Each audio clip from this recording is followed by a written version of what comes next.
Bismillahirrahmanirrahim. Assalamualaikum warahmatullahi wabarakatuh. Innal hamdalillah nahmaduhu wa nasta'inuhu wa nastaghfiruh. Wa na'udzu billahi min shururi anfusina wa min sayyiati a'malina. May yahdihillahu fala mudilla lahu wa may yudlil fala hadiya lahu. Asyhadu an la ilaha illallah wa la syarika lahu. Wa asyhadu anna Muhammadan abduhu wa rasuluh. Sallallahu alaihi wa alihi washabihi wa man tabi'ahum bi ihsan ila yaumiddin, amma ba'd. Fa inna asdaqal hadithi kitabullah wa khairal hadi Muhammadin sallallahu alaihi wasallam wa syarrul umuri muhdatsatuha fa inna kulla muhdatsatin bid'ah wa kulla bid'atin dhalalah wa kulla dhalalatin finnar. Ma'asyiral ikhwani fid din, azanallahu wa iyyakum rahimani wa rahimakumullah.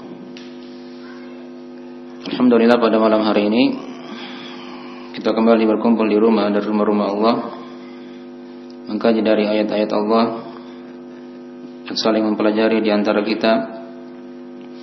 Yang kita harapkan dari pembahasan ayat tersebut memberikan kepada kita ketenangan, rahmat Allah, naungan para malaikat, dan nama-nama yang hadir di majelis disebut oleh Allah Subhanahu wa taala di sisi para malaikatnya. Dan tema pembahasan kita di malam hari ini masih dalam pembahasan seputar ayat-ayat hukum puasa. Ya, dan ini ayat yang keempat yang kita akan kaji, yang berkaitan dengan masalah puasa Ramadan juga. Ya, semakin dekatnya bulan Ramadan, maka di antara ilmu-ilmu yang wajib kita pelajari dari fardu ain yang kita pelajari adalah ilmu seputar masalah puasa. Nah, baik. Bagi yang sudah mengikuti pelajarannya dari 3 ayat sebelumnya, ini ayat yang keempat ya, dari pembahasan kita mengkaji ayat-ayat hukum seputar puasa. Baik. Dan ayat yang ketiga sudah kita baca di 2 pertemuan sebelumnya di tempat yang lainnya. Nah, itu pada firman Allah Ta'ala, Syahrul Ramadan alladzi unzila fihi al-Quran hudal linnasi wa bayyinatin minal huda wal furqan faman syahida minkum asy-syahra falyasumhu, sampai akhir ayat. Itu sudah kita bahas di pembahasan sebelumnya seputar masalah keutamaan bulan Ramadan, ya, dan seputar tentang sifat-sifat Al-Quranul Karim dan keutamaannya, ya, serta hikmah dari kewajiban puasa itu, ya. Dan di majelis yang lain sudah kita uraikan juga pembahasan seputar keutamaan bulan Ramadan di tempat ini ya, pada pekan yang lalu. Ayat yang kita akan baca ini adalah ayat yang diselipkan di surah Al-Baqarah juga. Nah, dari rangkaian ayat-ayat seputar puasa. Nah, di sana ada firman Allah Ta'ala, "Wa idza sa'alaka 'ibadi anni fa inni qarib. Ujibu da'watad da'i idza da'an falyastajibu li wal yu'minu bi la'allahum yarshudun." Nah, di situ ada terjemahan dari mana ayatnya. Wa idza sa'alaka 'ibadi anni fa inni qarib.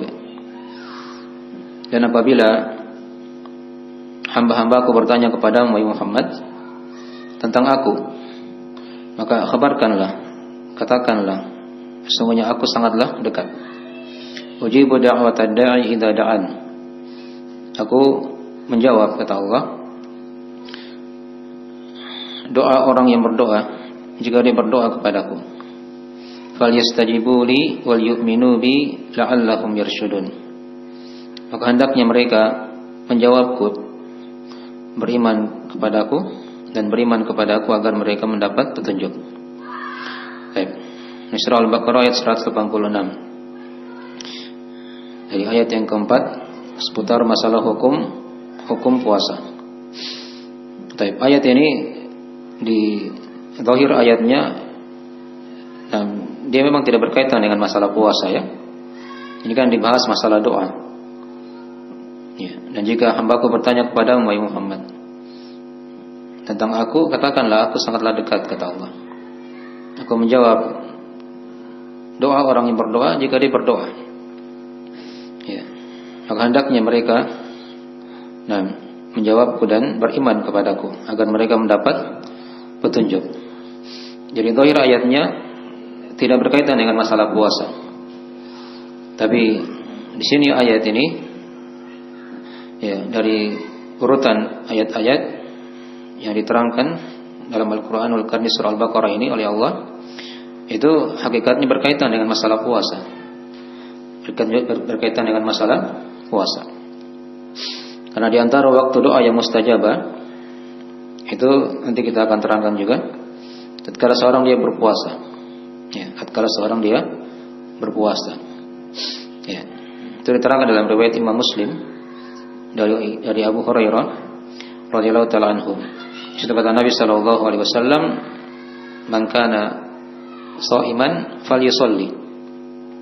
Ya, siapa di antara kalian yang berpuasa, maka hendaknya dia berdoa. Ya. Hendaknya dia apa? Berdoa.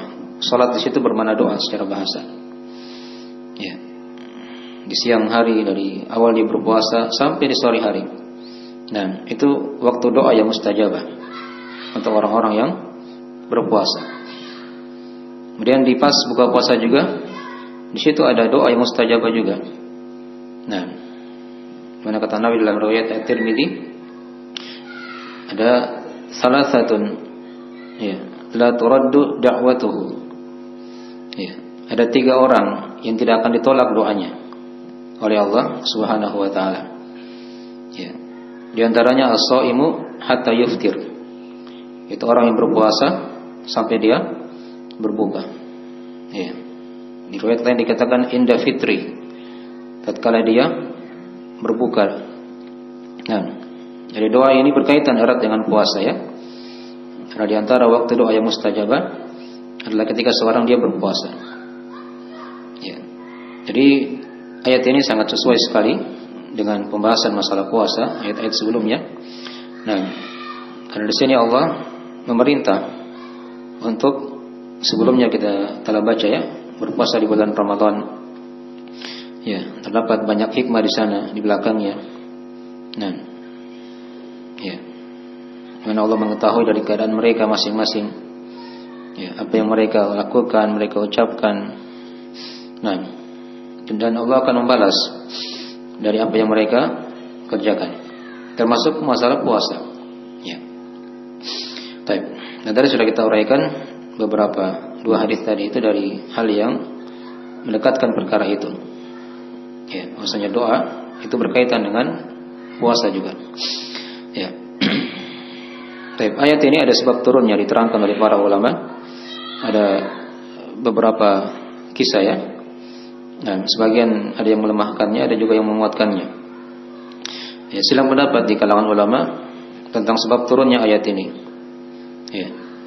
Diterangkan oleh Muqatil rahimahullahu taala. Ya. Sesungguhnya Umar bin Khattab pernah ya, terjatuh kepada istrinya.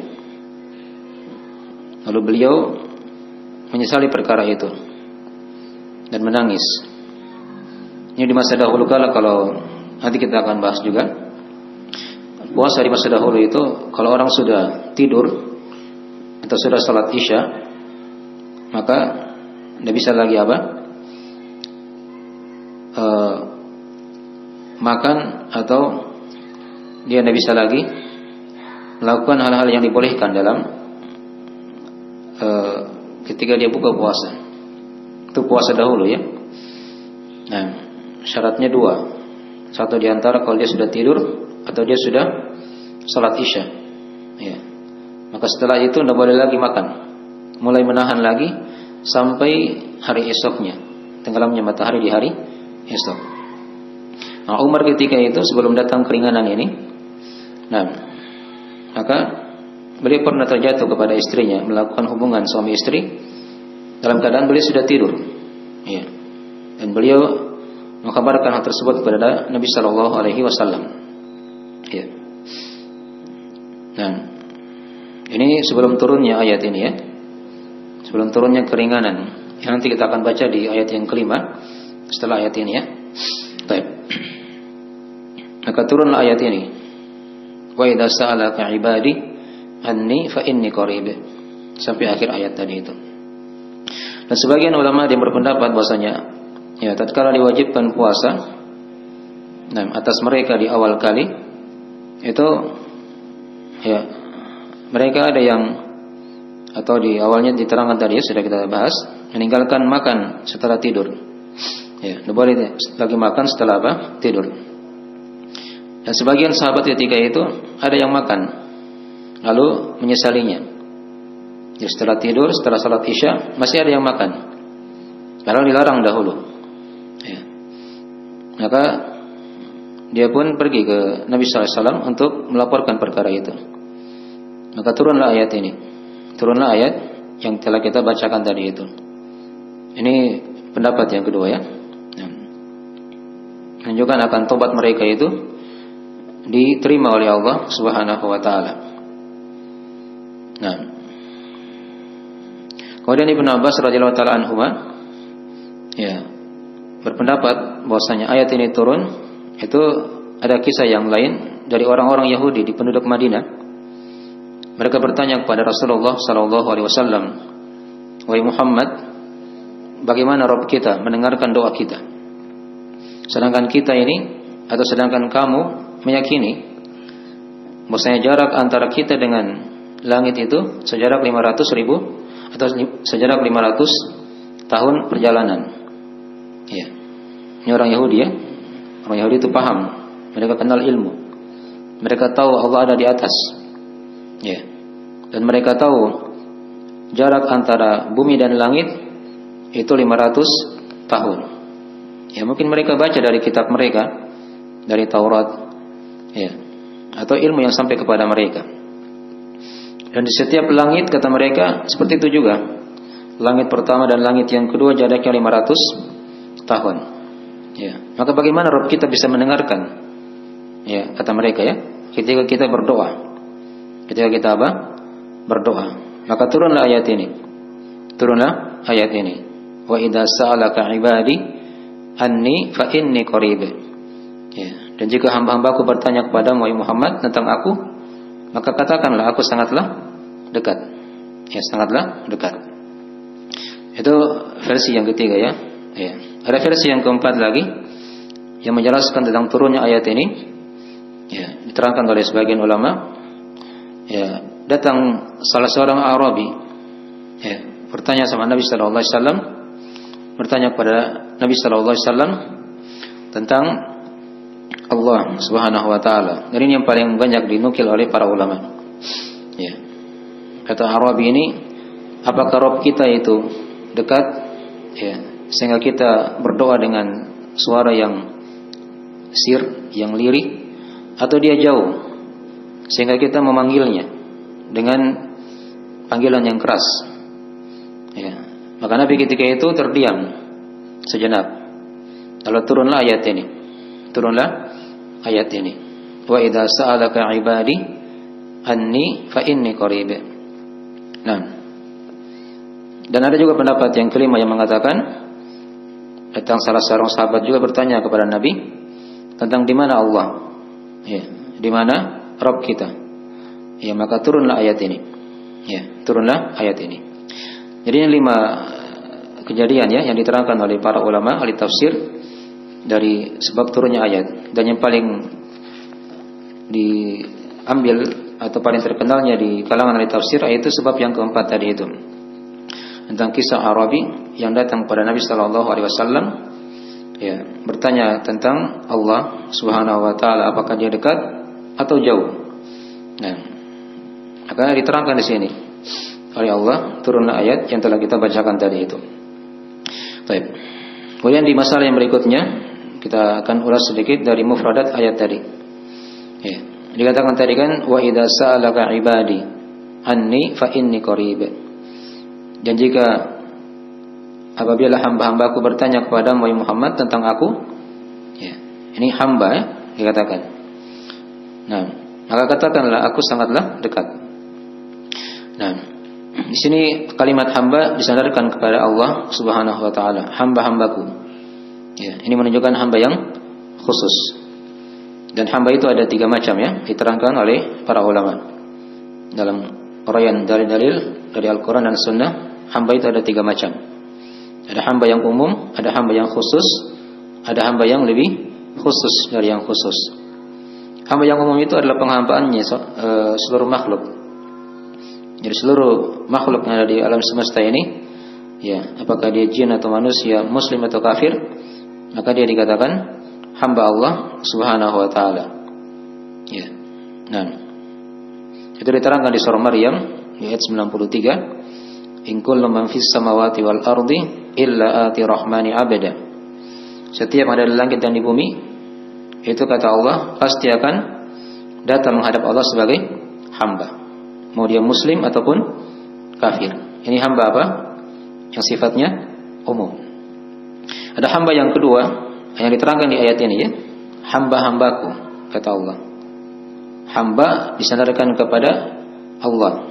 Ini bukan hamba sembarangan ini. Ini hamba yang khusus. Ya. Penghambanya orang-orang yang beriman. Ya. Dan juga diterangkan di ayat yang lain di surah Al-Furqan tentang hamba yang khusus ini juga di akhir-akhir surah Al-Furqan. Ya, mereka dikatakan oleh Allah, wa ibadur rahmanil ladzina yamshuna 'alal ardi hauna. Nah, di Al-Furqan ayat 63 ya. Dan hamba-hamba Ar-Rahman, mereka itu adalah orang-orang yang berjalan di muka bumi dalam keadaan merendahkan dirinya. Ya, tidak bersombong. Itu ciri di antara ciri hamba Ar-Rahman. Itu hamba yang khusus. Hamba yang khusus. Ada hamba yang ketiga, itu penghambaan yang lebih khusus lagi, itulah penghambaannya Nabi dan Rasul. Jadi para Nabi dan Rasul, mereka juga dikatakan apa? Hamba Allah Subhanahu wa ta'ala. Ini bisa dibaca di awal surah Al-Isra. Nabi Nuh alaihissalam, Rasul yang pertama, beliau juga dikatakan hamba Allah. Awalnya diterangkan tentang kisah Nabi Muhammad SAW ya. Subhanalladzi asra bi'abdihi. Ya, di awal surah Al-Isra ya. Maha suci Allah yang memperjalan malamkan hambanya. Ya, bukan dikatakan nabinya atau rasulnya, tapi nabi kita dikatakan sebagai hambanya. Ya. Ini dari posisi yang paling tertinggi yang tidak ada manusia bisa mencapai. Ya. Ketika itu beliau di Isra dan Mi'rajkan, langsung berjumpa dengan Allah Subhanahu wa taala di atas langit. Tapi disifatkan beliau sebagai apa? Hamba Allah. Ya. Nabi Nuh juga seperti itu. Di beberapa istilahnya dikatakan dzurriyyatan man hamalna ma'anu innahu kana abadan syakura. Ya. Di ayat-ayat setelahnya di Al-Isra tadi juga itu. Baik. Nah, dzurriyyatan man hamalna ma'anu. Ya. Dzurriyyah yang kami bawa angkut bersama Nabi Nuh alaihissalam. Itu seperahu ketika itu. Nabi Nuh alaihissalam itu dikatakan oleh Allah abadan syakura, hamba yang bersyukur. Ya. Dan Nabi kita juga seperti itu. Terangkan di surah Al-Baqarah ya, di awal-awal ayat, di ayat 23 di situ kita terangkan. Dikatakan oleh Allah, wa in kuntum fi raibin mimma nazzalna ala abdina fa'tu bi suratin min mithli. Ya. Dan jika kalian masih ragu, dalam keadaan ragu ya pada apa yang kami turunkan kepada hamba kami, jadi Nabi dikatakan apa? Hamba kami kata Allah. Nah, maka datangkanlah ya satu surah yang semisal dengan Al-Quran. Ya, dan mereka tidak akan bisa, orang-orang kafir tersebut. Jadi ini dari beberapa tempat ya. Ada tempat-tempat yang lain lagi ya, yang menerangkan tentang sifat para Nabi dan Rasul, terkhusus Nabi kita ya. Beliau adalah Nabi yang paling mulia, Rasul yang termulia. Bersama dengan itu beliau digelari sebagai hamba. Dan itu dari derajat yang paling tinggi yang dimiliki oleh Nabi sallallahu alaihi wasallam. Nah, jadi dari makna wa idza salaka ibadi anni, jika hamba-hambaku bertanya kepadamu wahai Muhammad tentang aku. Jadi hamba di sini maksudnya hamba yang khusus. Ya. Bukan hamba yang umum yang telah diterangkan tadi itu. Baik. Kemudian dari lafaz setelahnya dikatakan tadi, ya, fa inni qarib. Maka katakanlah aku sangatlah dekat. Aku sangatlah dekat. Maksudnya dekat bagaimana? Ya, aku menjawab. Nah, doa orang yang berdoa. Sebagian lagi yang dari para ulama berkata dekat dengan ilmu. Ya. Dan tidak ada yang tersembunyi bagi Allah sedikit pun di alam semesta ini. Jadi di sini diterangkan oleh para ulama di tafsir, ya. Allah itu dekat bukan zatnya yang dekat. Ya. Bercampur dengan makhluk, enggak. Zat Allah tinggi di atas arsy. Ya, itu kan diterangkan di banyak ayat. Nah, Ar-Rahman 'alal arsy istawa. Allah yang Maha Pengasih itu istiwa di atas arsy. Dan ayat-ayat yang lain banyak sekali yang menerangkan tentang ketinggian Allah Subhanahu wa taala. Jadi kedekatan di sini maksudnya kedekatan ilmu. Jadi Allah mengetahui segala sesuatu yang dikerjakan oleh makhluknya. Bahkan diterangkan di surah Qaf oleh Allah Subhanahu wa taala, "Wa nahnu aqrabu ilaihi min hablil warid." Dan kami, kata Allah, itu lebih dekat kepadanya daripada urat lahirnya. Jadi kita kan punya urat lahir kan? Ya, Allah lebih dekat lagi. Nah, tapi dipahami tadi, ya, bukan kedekatan apa? Zat Allah. Ini yang salah dipahami oleh orang-orang tasawuf. Ya, mereka memahami itu Allah bercampur dengan dirinya. Ya, lebih dekat daripada urat lehernya, berarti Allah dalam tubuhnya. Nah, itu salah, ya. Tapi Allah dekat dari sisi ilmunya begitu. Ya, ada para malaikat yang diutus oleh Allah. Nah, di kanan dan di kiri kita ada para malaikat. Mereka lihat kita tidak bisa melihat mereka. Nah, kemudian itu mana, ya? Dari kedekatan tadi, fa inni qarib. Kemudian juga dikatakan sebagian pendapat yang lain, kata para ulama, dekat kepada walinya, itu para walinya, ya, orang-orang yang beriman. Nah, dengan memberikan keutamaan dan nikmatnya. Ya, bahkan situ ada hadis dari Nabi sallallahu alaihi wasallam dari riwayat Al-Bukhari Muslim dari Abu Musa Al-Asy'ari radhiyallahu ta'ala anhu, Abdullah bin Qais. Kata Nabi sallallahu alaihi wasallam, diterangkan, ya, ya ayuhan nas irba'u ala anfusikum fa innakum la tad'una asam wala ghaiba. Ya. Innahu ma'akum innahu sami'an qarib. Kata Nabi sallallahu alaihi wasallam, wahai manusia, wahai sekalian manusia, ya, rendahkanlah diri kalian. Nah, dalam berdoa jangan teriak-teriak begitu. Nah, sesungguhnya kalian tidak berdoa kepada zat yang tuli dan yang tidak ada. Ya. Karena Dia Allah itu bersama kalian. Nah, bersama kalian. Sesungguhnya Dia Maha mendengar lagi Maha dekat. Nah, ini di hati-hati, ya, jangan salah paham. Jadi kalau dikatakan wa huwa ma'akum, ya, Allah itu bersama kalian. Di sini tadi Nabi katakan innahu ma'akum. Sesungguhnya Dia bersama kalian. Itu bukan kebersamaan zat Allah, tapi kebersamaan apa? Ilmu Allah Subhanahu wa taala. Ya, zat Allah tinggi di atas arsy-Nya. Nah, tidak bercampur dengan makhluknya. Tapi ilmu Allah melingkup segala sesuatu. Ya. Wasi'a kulla syai'in ilma. Ilmu Allah itu melingkup segala sesuatu. Tidak ada yang tersembunyi, ya, oleh Allah Subhanahu wa taala. Baik. Dan sebagian lagi para ulama yang ada yang berpendapat, ya, di sini kedekatan itu terbagi dua, kata mereka. Ini diterangkannya oleh Imam As-Sa'di rahimahullah taala. Ya. Ada kedekatan yang bermakna umum, ada kedekatan yang bermakna khusus. Yang umum itu ketika Allah dekat, dikatakan dekat dengan ilmunya tadi, ya, sudah kita terangkan. Ya, jadi Allah mengetahui segala sesuatu, segala yang diperbuat oleh makhluknya, apakah dia muslim ataupun kafir. Tidak ada yang tersembunyi bagi Allah Subhanahu wa taala. Wa ma yakhfa 'alaihi min syai'in fil ardi wala fis sama'. Tidak ada yang tersembunyi bagi Allah di langit dan juga tidak pula di bumi. Ya. Itu kedekatan yang bermakna umum. Ada kedekatan yang bermakna khusus, Itu kedekatan dalam bentuk menjawab doa tadi. Menjawab apa? Doa. Itu kedekatan khusus namanya yang ada di ayat ini. Fa inni qarib. Jadi ayat ini fa inni qarib. Nah, itu bermakna kedekatan apa? Khusus. Paham ya? Kedekatan yang bermakna apa? Khusus. Baik, dikasih materinya, saya yang belum dapat. Itu banyak materi. Kasih yang teman-teman. Itu sudah ada? Kasih itu. Iya. Baik.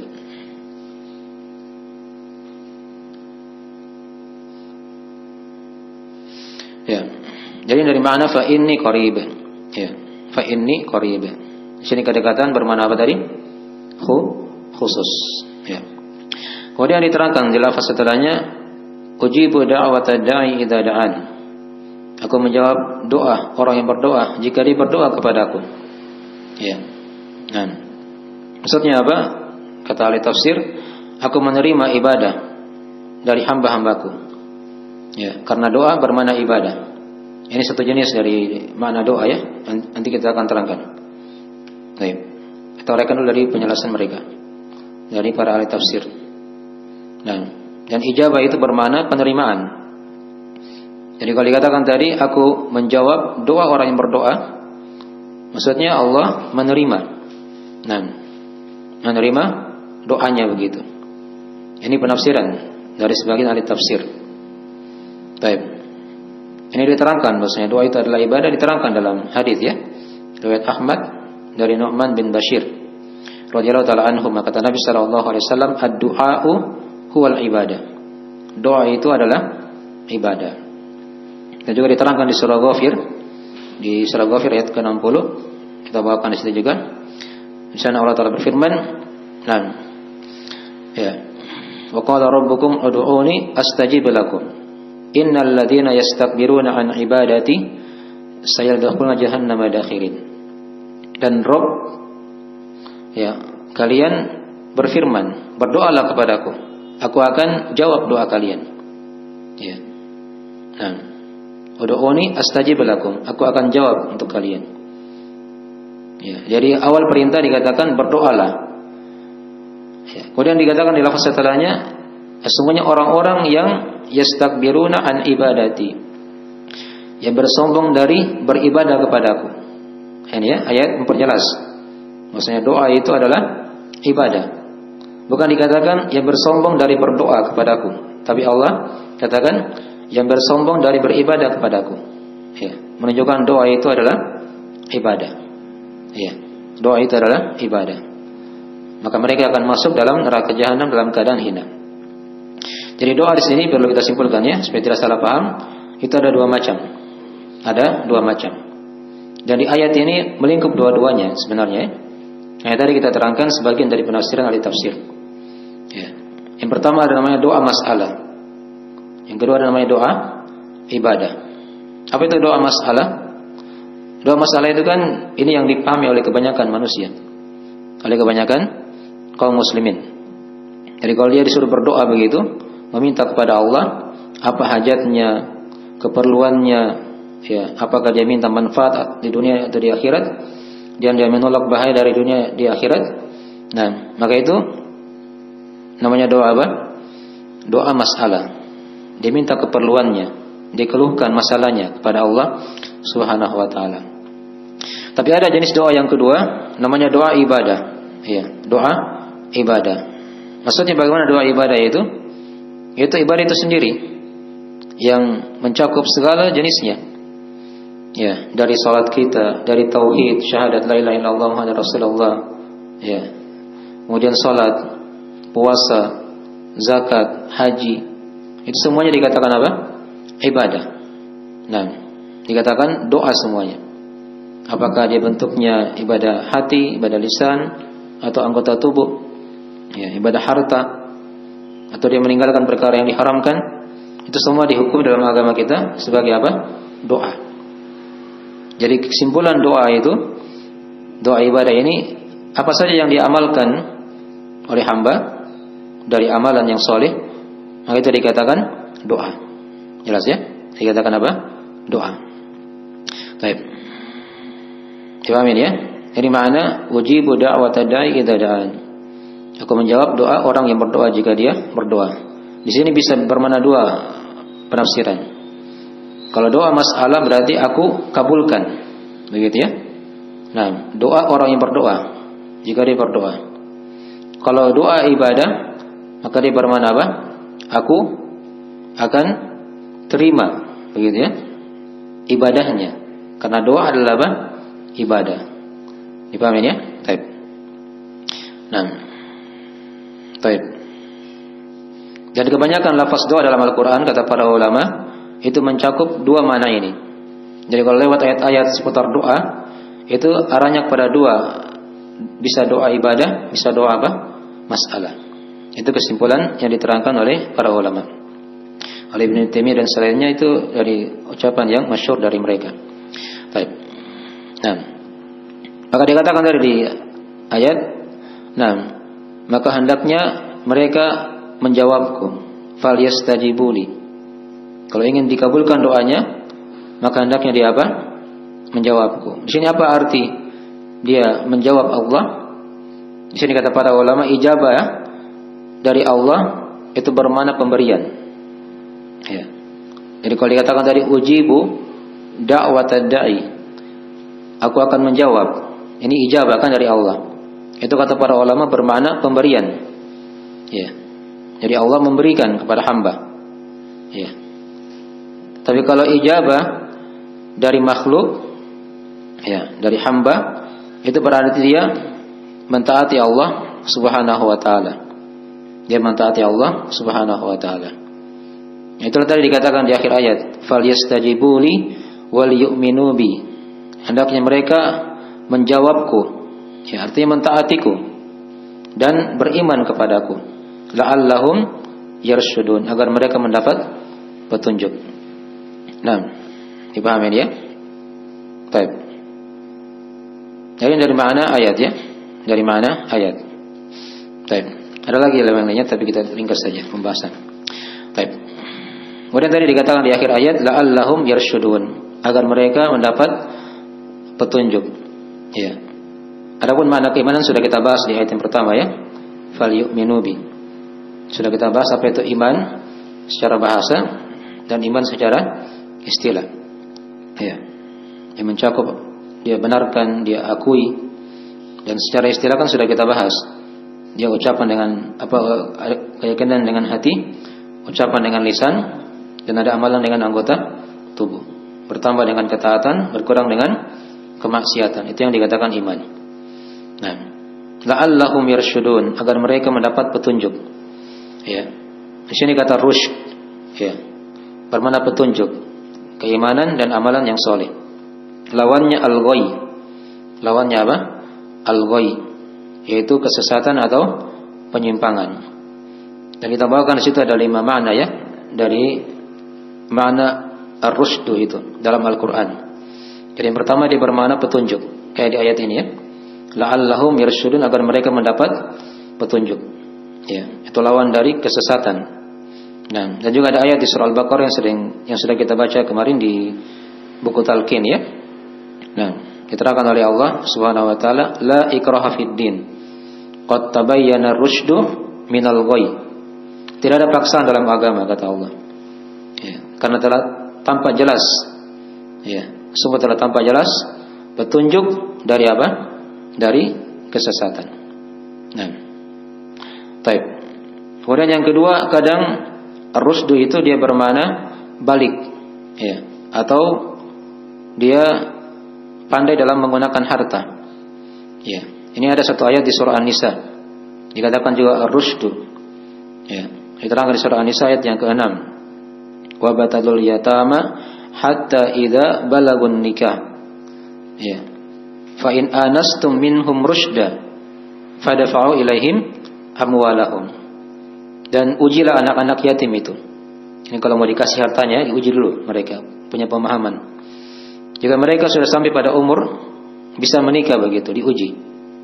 Ya. Jika kalian memandang mereka sudah berakal, nah di sini punya akal ya, karena dikatakan ar-rusydu, maka serahkanlah kepada mereka harta-harta mereka yang diamanahkan oleh orang tuanya misalnya sebelum mereka meninggal begitu, atau ada amanah yang diberikan kepada seorang begitu. Baik. Jadi ini makna yang kedua ar-rusydu. Makna yang ketiga kadang ar-rusydu dia bermakna kebaikan, jalan kebaikan. Itu diterangkan di surah Al-A'raf ayat 146. Ya, wa idh yarau diterangkan di bawah ya, di belakang. Dan wa idh yarau sabila rusdi la yattakhiduhu sabila. Dan jika mereka melihat jalan ar-rusyd, jalan kebaikan begitu ya. Dan sebagian ulama juga ada yang mengatakan ini jalan petunjuk. La yattakhiduhu sabila. Mereka tidak menjadikannya sebagai apa? Jalan. Tapi sebaliknya, wa idh yarau sabilal ghayyi yattakhiduhu sabila. Jika mereka melihat jalan kesesatan, mereka menjadikan sebagai apa? Jalan. Ini dari sifat orang-orang yang kafir kepada Allah, yang merugi pada hari kiamat. Nah, jadi ar-rusydu kadang dia bermakna apa tadi? Bermakna kebaikan. Dan kadang ar-rusydu juga bermakna ilmu. Bermakna ilmu. Ini diterangkan di kisah Nabi Musa alaihissalam. Tatkala beliau meminta izin untuk belajar sama Nabi Khidir. Sama Nabi Khidir. Ya, apa kata Nabi Musa alaihissalam ketika itu? Nah, qala lahu Musa, hal attabi'uka ala an tu'allimani mimma ulimta rusyda. Ya. Kata Musa alaihissalam pada Nabi Khidir, apakah boleh aku mengikutimu agar kamu mengajariku ilmu? Ya. Dikatakan situ rusyda. Ya. Yang kamu telah diajarkan oleh Allah Subhanahu wa taala. Jelas ya? Jadi kadang ar-rusydu dia bermakna ilmu. Kemudian yang terakhir yang kelima dari makna ar-rusydu, kadang dia bermakna manfaat. Bermakna manfaat. Ini diterangkan di surah Al-Jin ayat 21 kita bawakan di situ ya. Nah, diterangkan oleh Allah Subhanahu wa taala, ya, qul inni la amliku lakum darran wala rasyada. Jelas sekali sini. Katakanlah wahai Muhammad, sesungguhnya aku ini, maksudnya Nabi ya, itu tidak bisa memiliki untuk kalian ya, bahaya dan juga tidak pula apa? Manfaat. Sini kata rusdu digandengkan dengan bahaya. Ya, berarti ada bahaya, ada manfaat. Baik. Mungkin dari penjabaran ringkas dari makna-makna kata ar-rusydu la'allahum yarsyudun yang diterangkan di ayat ini ya. Jadi kalau di ayat ini dia bermakna petunjuk. Bermakna petunjuk. Baik. Baik. Bagaimana kita lanjut ayat apanya ini? Pelajarannya sampai selesai atau bagaimana? Kita azan dulu atau lanjut setelah isya? Kita selesaikan saja sampai selesai. Nanti isyanya belakangan. Hah? Ini kan jamaah di sini kan hanya kalian saja kan? Ya, tidak ada masalah ya. Tidak terkait dengan kecuali kalau ada orang luar misalnya. Ya. Baik. Jadi sudah kita selesai membahas dari mufradat ayat tadi itu ya. Wa idza sa'alaka 'ibadi anni fa inni qarib. Ujibu da'wata da'i idza da'an falyastajibu li wal yu'minu bi la'allahum yarshudun. Baik. Mana global ayat diterangkan di situ, kesimpulan dari pembahasan tadi ya. Jadi di sini Allah mengkabarkan ya akan jawaban pertanyaan sebagian para sahabat yang bertanya kepada Rasulullah tadi ya, sudah kita bahas tadi ya. Di antaranya pertanyaan orang A'rabi tadi yang bertanya apakah Rabb kita dekat atau jauh. Maka turunlah ayat tadi ya. Jadi di sini Allah ya memerintah nabinya untuk mengatakan bahwasanya Allah sangatlah dekat, menyaksikan, mengetahui apa yang tersembunyi sampai pada perkara yang dalam hati seorang hamba. Itu ditahu oleh Allah. Innallaha alimun bidzatis sudur. Sesungguhnya Allah itu mengetahui apa yang terselip dalam hati manusia. Ya, dia tidak tahu, dia beri tahu kepada yang lain, tapi Allah tahu hatinya. Jadi kita hendaknya hati-hati ya di sini. Nah, Allah mengetahui apa isi hati kita. Ya. Nah, karena Allah sangatlah dekat ilmunya ya. Bukan apa? Bukan zatnya Allah. Jadi apapun yang kita berdoa kepada Allah, Allah dengar apa yang kita ucapkan itu. Tidak perlu kita teriak-teriak. Dipaham ya? Karena kita tidak berdoa kepada yang tuli ataupun yang gaib. Allah mendengarkan apa yang kita berdoa kepadanya. Ya. Dan Allah mengabulkan, menerima. Ya. Jika hamba berdoa, apakah itu berupa doa masalah atau doa apa? Ibadah yang sudah diterangkan tadi dari maknanya. Ya. Hanya di sini perlu diketahui ya, akan tapi kata para ulama, agar doa itu diterima oleh Allah, dijawab oleh Allah, ya, hendaknya hamba itu dia memenuhi syarat-syarat terkabulnya doanya. Ya, berupa keimanan dan ketaatan atau ketakwaan. Tadi kan diterangkan di akhir ayat. Kalau ingin dijawab doanya kata Allah, "Falyastajibuli wal yu'minu bi." Ya, hendaknya mereka itu mentaatiku dan beriman kepadaku, kata Allah. Itu syarat dari syarat terkabulnya apa? Doa. Jelas ya? Taib. Itu syarat pokoknya seperti itu ya. Nah, kita terangkan di bawah itu bentuk pengabulan doa.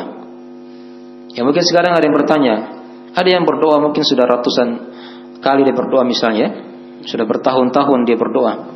Tapi kenapa doanya tidak dikabulkan oleh Allah? Ya. Apa masalahnya? Nah, itu pasti ada masalah. Dirinya, ya, hamba itu atau bagaimana dia berinteraksi dengan Allah Subhanahu wa taala. Kenapa sampai misalnya ada doa yang tidak dikabulkan? Itu diterangkannya oleh para ulama. Diterangkan oleh para ulama. Yang jelas, ketika seorang dia berdoa kepada Allah, maka dia itu apa? Didengar oleh Allah, dijawab oleh Allah, diterima oleh Allah doanya. Baik. Nah, ya. Ini tadi sudah kita baca ayatnya, ayat ini dan juga ayat di surah Ghafir tadi yang sudah kita terangkan. Wa qala rabbukum ud'uni astajib lakum. Dan Rabb kalian di situ berfirman, berdoalah kepadaku, aku akan terima doa kalian. Ya. Di tafsiran yang kedua, aku akan kabulkan doa kalian. Jelas ya? Nah, ini yang jadi masalah kadang perlu kita terangkan di sini ya. Ya. Menunjukkan Allah itu kan menjawab doa, menerima doa. Ya. Nah, akan tetapi jawaban itu kata para ulama tidak berlaku mutlak pada setiap orang yang berdoa, dia akan diberi begitu. Sesuai apa yang dia minta. Dipahami ya? Nah, di sana ada ayat. Ini kita perhatikan ayat kuncinya di sini ya. Diterangkan di surah Al-A'raf. Di surat Al-A'raf, surah Al-A'raf ayat 55. Kata Allah Subhanahu wa taala, ya, ud'u rabbakum tadarruan wa khufiyah. Innahu la yuhibbul mu'tadin. Kata Allah, berdoalah pada Rabb kalian dalam keadaan merendahkan diri dan secara sembunyi-sembunyi. Ya. Nah, lembut, ya. Tidak teriak-teriak begitu.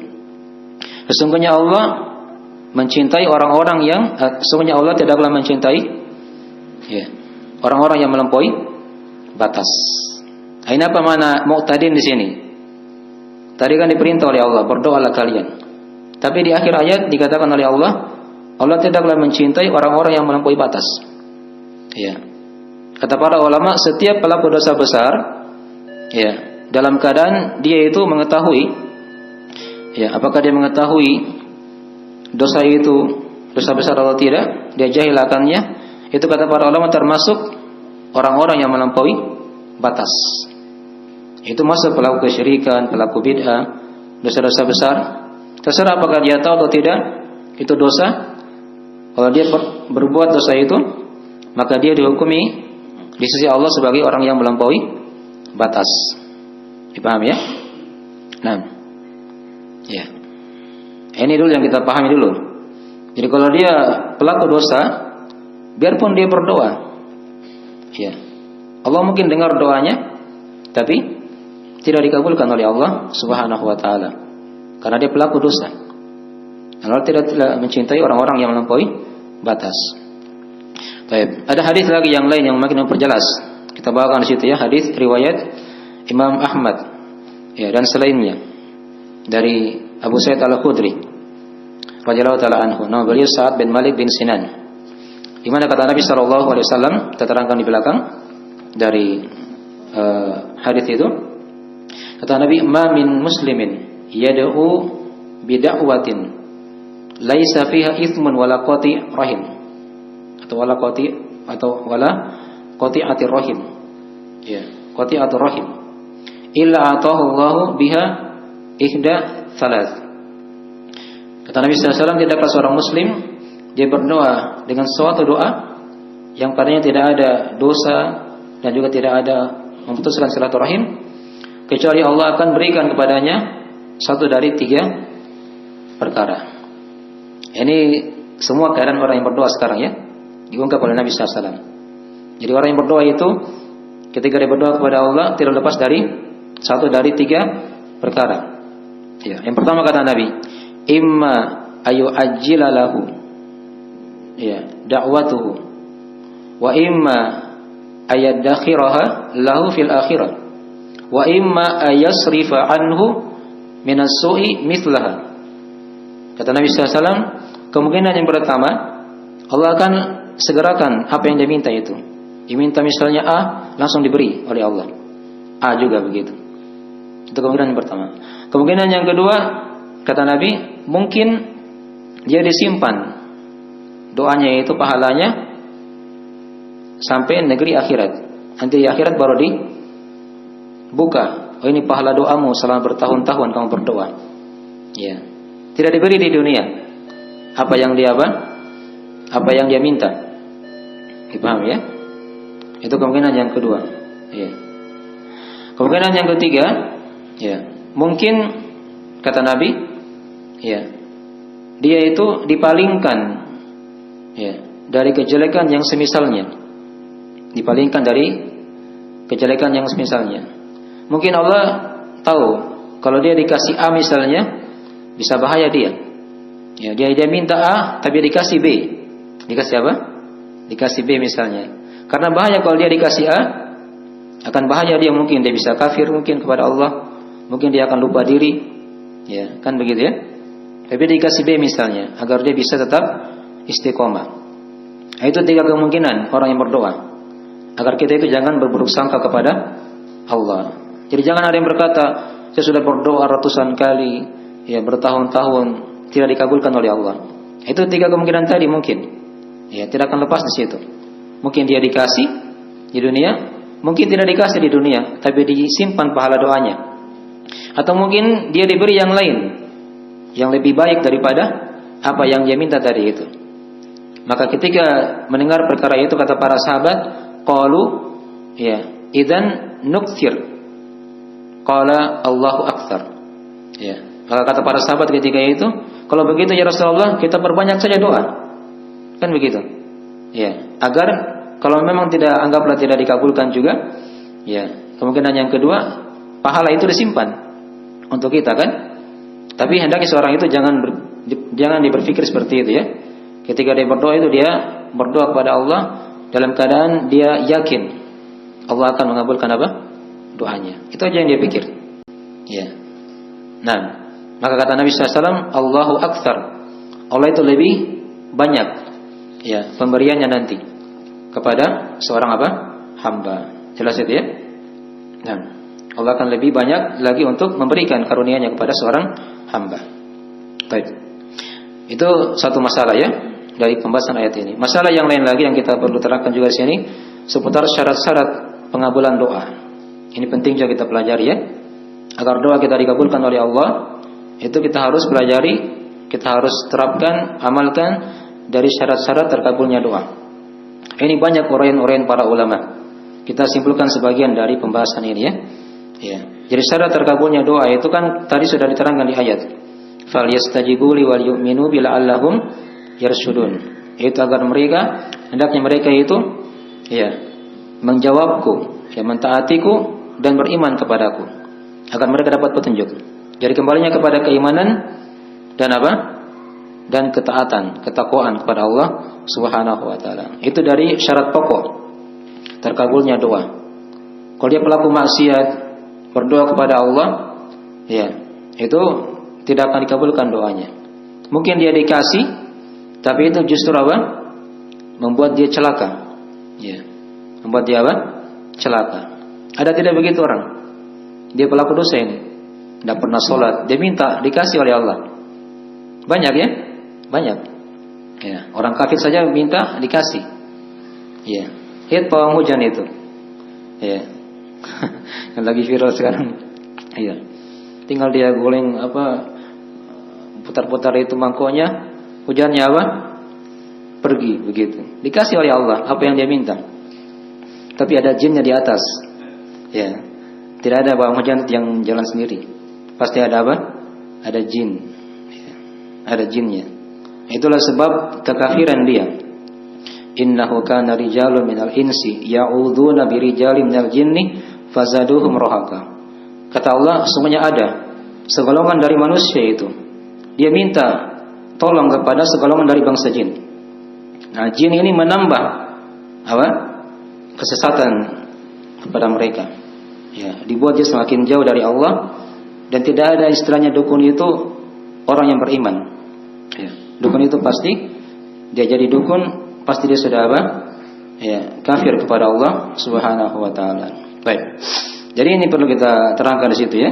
Nah, jadi intinya kembali kepada keimanan dan ketakwaan, ketaatan kepada Allah Subhanahu wa taala. Dan sebagian para ulama seperti Ibnu Jama'ah rahimahullahu taala, beliau ya memberikan ada 10 syarat doa yang mustajabah itu dalam 3 bait syair. Kita bawakan di bawah bait syairnya ya. Jadi lihat situ. Kata beliau, qalu syurutu du'a'il mustajabi lana asyrun biha basyiri da'i bi iflahi. Nah, taharatun wa salatun ma'huma nadamun. Nah, baik.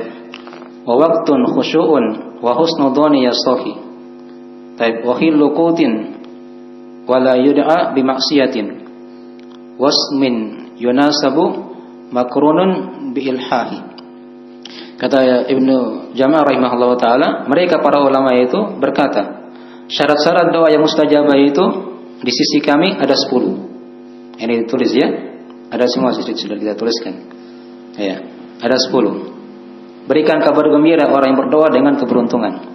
Kalau dia penuhi 10 syarat doa yang mustajabah. Yang pertama kata beliau, taharatun. Dia bertahara ketika berdoa. Bersuci dia, berwudu. Kalau dia junub dia mandi dulu.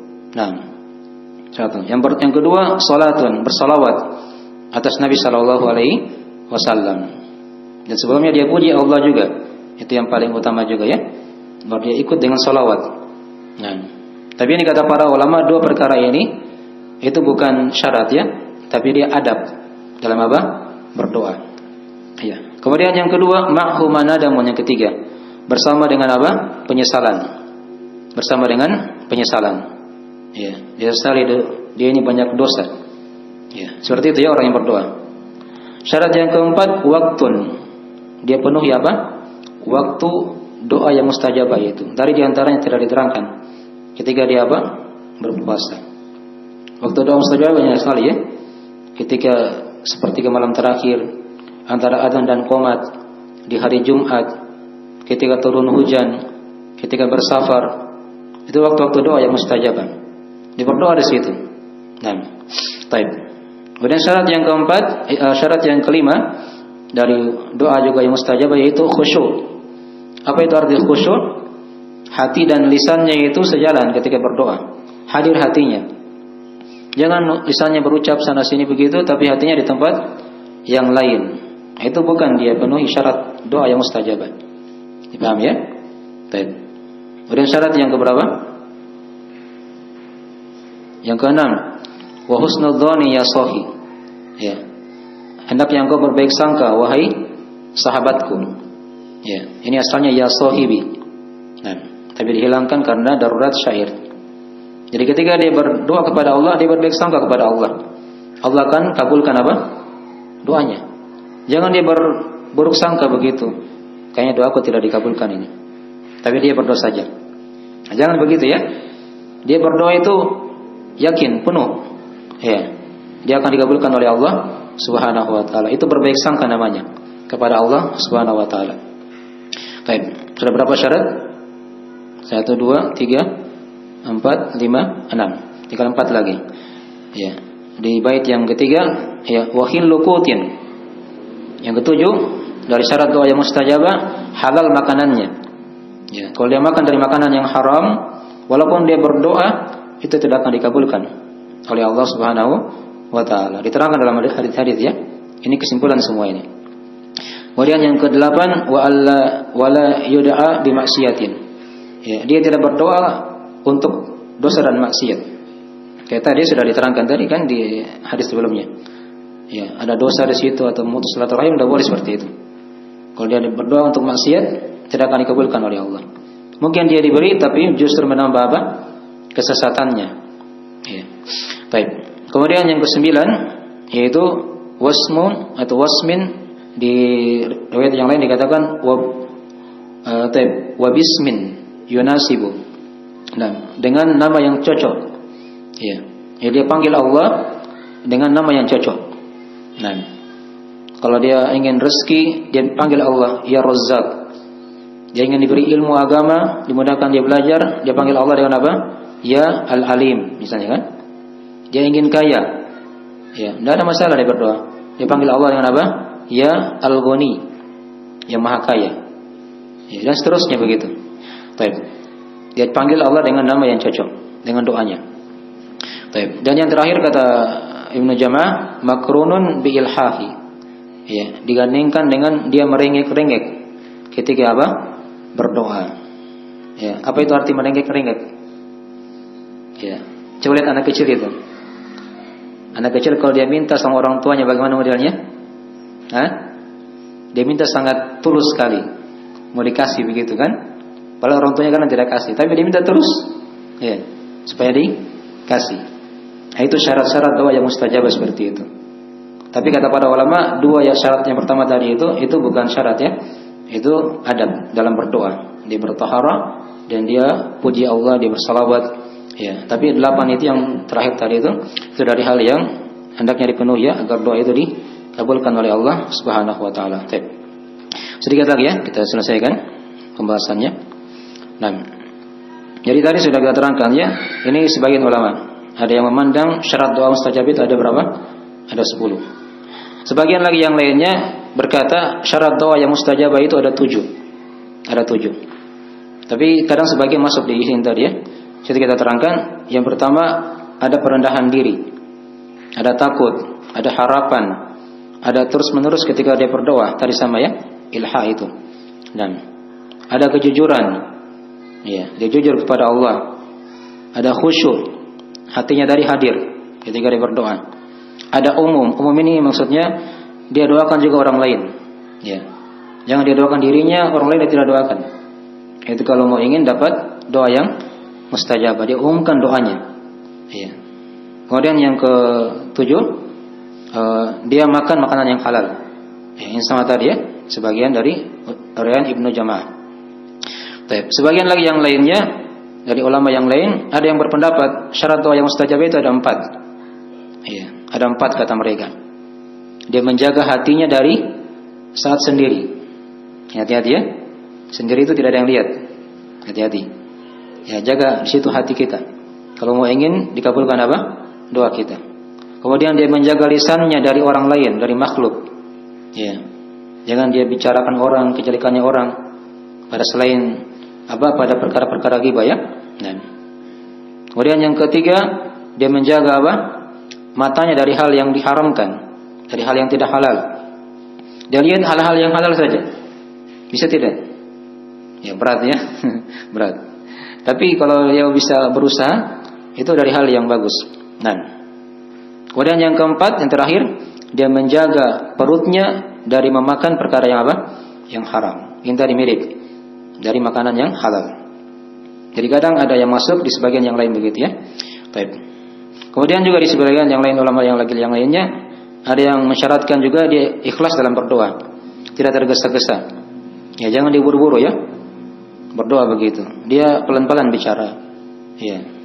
Nah, dan dia jangan terlalu terburu-buru dikabulkan doanya. Kalau belum dikabulkan hari ini, dia tambah lagi besok. Belum pekan ini, pekan depan. Belum bulan ini, bulan depan, dia terus menerus. Tahun depan, jangan diberhenti. Kalau tidak dikabulkan juga misalnya, itu ada pahala di situ kan, disimpan sebagai pahala yang nanti di hari kiamat. Ya. Kemudian diterangkan juga oleh para ulama yang lain adab-adab dalam berdoa tadi ya. Dia bertawasul dengan amalan-amalan soleh misalnya. Itu tentang ada kisah 3 orang itu kan yang terkurung di goa. Dia berdoa kepada Allah. Dia bertawasul dengan amalan solehnya. Iya. Maka terbukalah batu yang menghalangi pintu goa itu. Maka dia menggunakan nama-nama Allah. Ini sebagian tadi ya yang masukkan dalam adab. Iya. Ada yang dia membuka dengan pujian dan salawat. Ini tadi masuk di adab ya. Sudah diterangkan. Dia angkat tangan. Ini diantara adab dalam berdoa. Menghadap kiblat. Iya. Dan dia doakan dirinya sendiri dan dia juga doakan orang lain. Itu diantara adab. Walaupun tadi sebagian ulama ada yang masukkan di mana? Di syarat-syarat. Ini dari hal-hal yang diterangkannya, kesimpulan-kesimpulan hukum dari syarat doa yang mustajabah dan adab-adabnya. Baik. Ya, yang terakhir sekarang kita akan terangkan faedah ayat. Ini terakhir ya, pembahasan terakhir dari ayat yang telah kita bacakan tadi. Wa idza sa'alaka 'ibadi anni fa inni qarib ujibu da'watad da'i idza da'an falyastajibu li wal yu'minu bi la'allahum yarshudun. Faedah yang pertama tadi diterangkan kepada kita hubungan antara puasa dan doa. Apa tadi hubungannya? Antara puasa dan doa.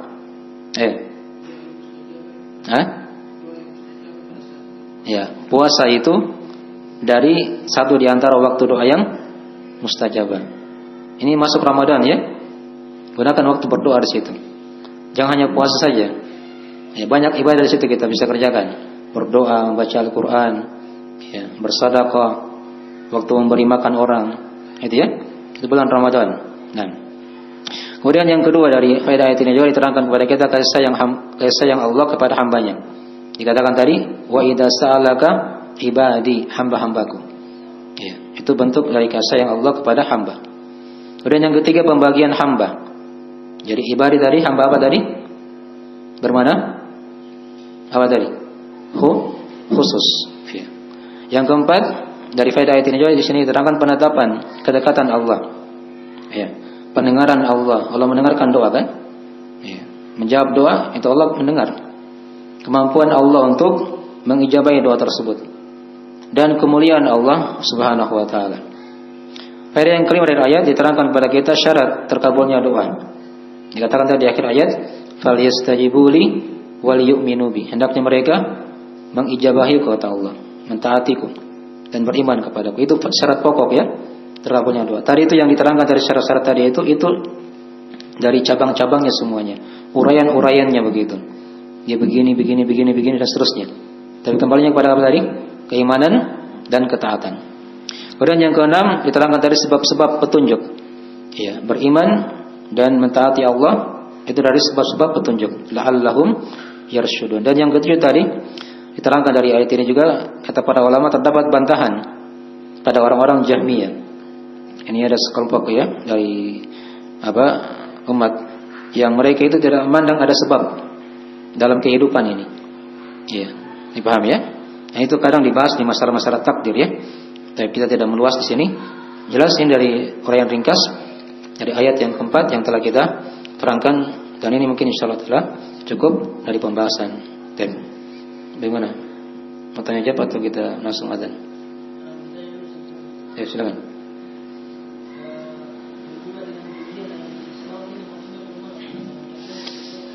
Ya, dia puji Allah.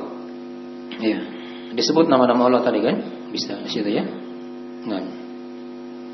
Kalau di zikir pagi petang itu kan ada dibaca ya Hayyu ya Qayyum, gitu kan? Bi rahmatika astaghits. Wahai Allah yang Maha Hidup, yang Maha Menegakkan, gitu. Dia sebut nama-nama Allah begitu. Ya. Adapun salawat dibaca salawat atas Nabi sallallahu alaihi wasallam. Ya. Allahumma shalli ala Muhammad. Atau yang semisalnya begitu ya. Sallallahu alaihi wasallam. Ya. Allahumma shalli ala abdika wa rasulika Muhammad. Ada keluasan di situ ya, dibaca apa? Salawat atas Nabi sallallahu alaihi wasallam. Baru dia susul dengan doa yang dia ingin berdoa kepada Allah Subhanahu wa taala. Yang lain? Ya, silakan.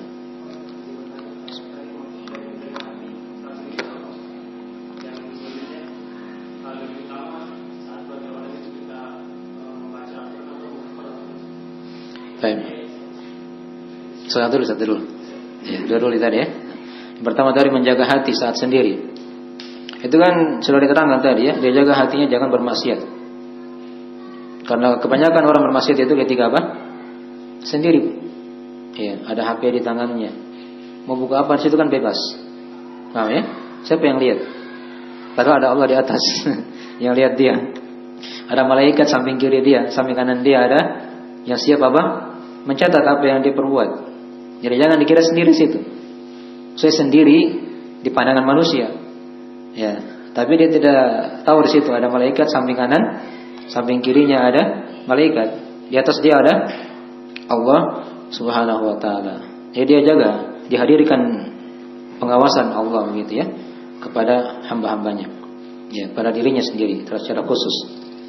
Apa tadi yang kedua tadi?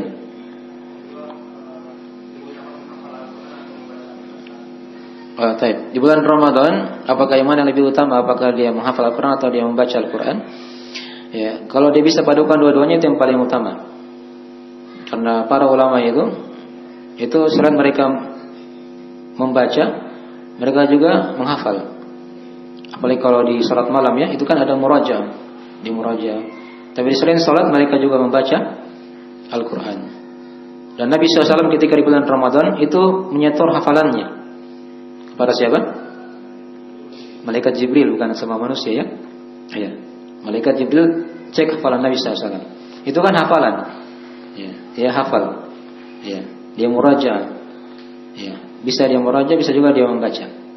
Nah, tapi itu digabungkan dua-duanya kalau bisa ya. Itu yang paling utama. Yang ketiga tadi apa?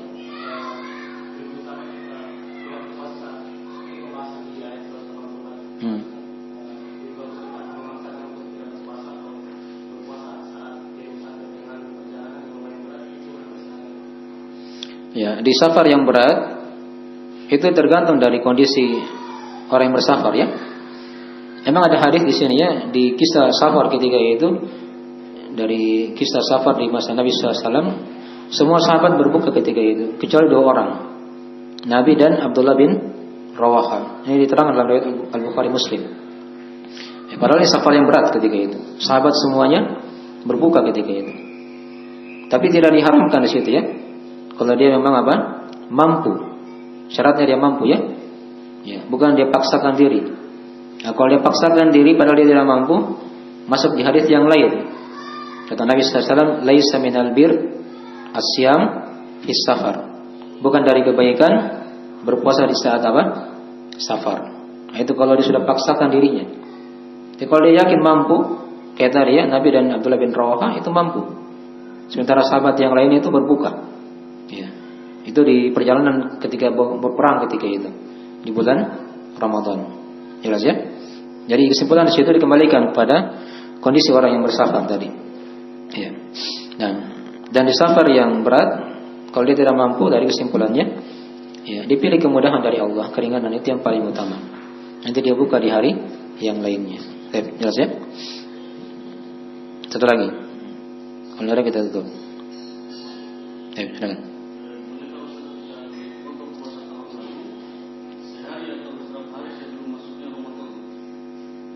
Ya, tidak ada masalah ya. Dia mengqadha puasa tahun lalu sehari atau beberapa hari sebelum apa masuknya Ramadan. Di akhir Sya'ban itu kan masih ada waktu. Aisyah itu kan mengganti puasanya nanti di akhir apa? Nanti di bulan apa? Di bulan Sya'ban. Ya. Intinya itu seorang dia beramal dengan keyakinan. Selama dia yakin belum masuk Ramadan, berarti masih ada waktu apa? Mengqadha puasa. Ya. Di tahun yang lalu ya. Di tahun yang lalunya. Baik. Silakan. Baik.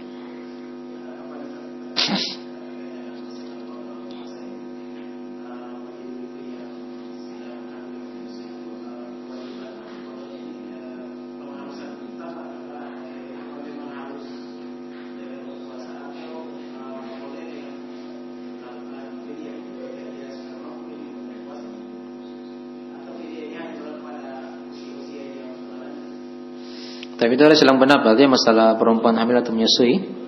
Apakah dia kalau tidak puasa diganti dengan fidyah atau dia qadha? Itu ada beberapa pendapat ya, sampai 5 pendapat di kalangan ulama.